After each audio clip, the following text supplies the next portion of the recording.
युवाहरूको आन्दोलनले च्यातिएको संविधानले चिन्दैन। संविधानले चिन्दैन मात्रै होइन, यो संविधानले यो अहिलेको गठबन्धन सरकारको योग्यता पनि पुगेको छैन।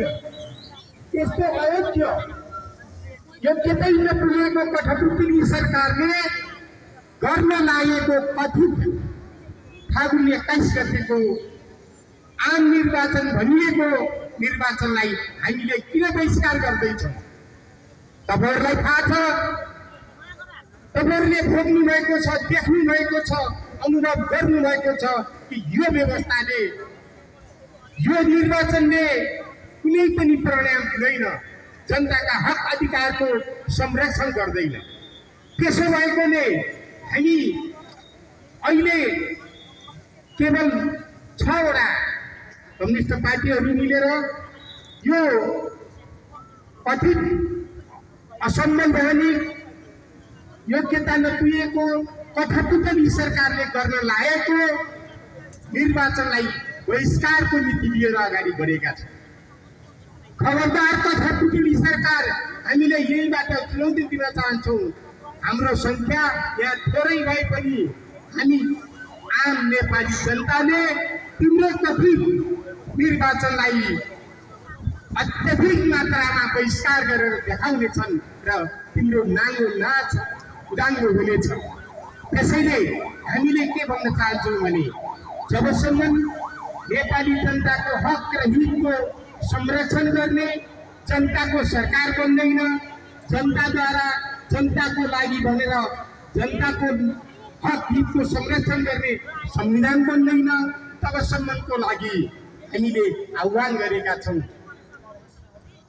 संयुक्त स्वाधीन संयुक्त सरकार र त्यो सरकारले निर्माण गरेको जनसंविधान र त्यो संविधानले गराउने निर्वाचन नेपाली जनताको लागि, हाम्रो लागि मान्य हुनेछ।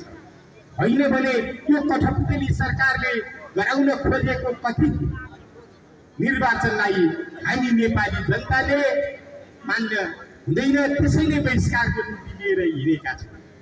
यहाँ हिजोका सत्तामा रहेर देशलाई लुट्नेहरू, लुटेराहरू अहिले पनि यो कठपुतली सरकार, संविधानले नचिनेको योग्यता नपुगेको सरकारको पछि लागेर चुनावको प्रदान गर्दैछन्। उनीहरूलाई फेरि आश छ सत्तामा पुगेर देशलाई लुट्ने, भ्रष्टाचार गर्ने र आफ्ना र आफन्तलाई पोस्ने कामको लागि केही मुठीभर केही राजनीतिक शक्तिहरू यो कठपुतली सरकारको निर्वाचनमा भाग लिन खोजिराखेका छन्। खबरदार, हामी यहाँ सानो भए पनि आज हामीले यो काठमाडौँको मुटुबाट आगाको ज्वाला सल्काएका छौँ। अब यो ज्वाला देशव्यापी रूपमा 77 जिल्लामा दल्कनेछ र फागुन 1 गते हुने गइरहेको कथित निर्वाचनलाई आम नेपाली जनताले बहिष्कार गरेर हामीलाई साथ दिनुहुनेछ। धेरै कुरा आइसके, म दोहोऱ्याउन चाहन्न।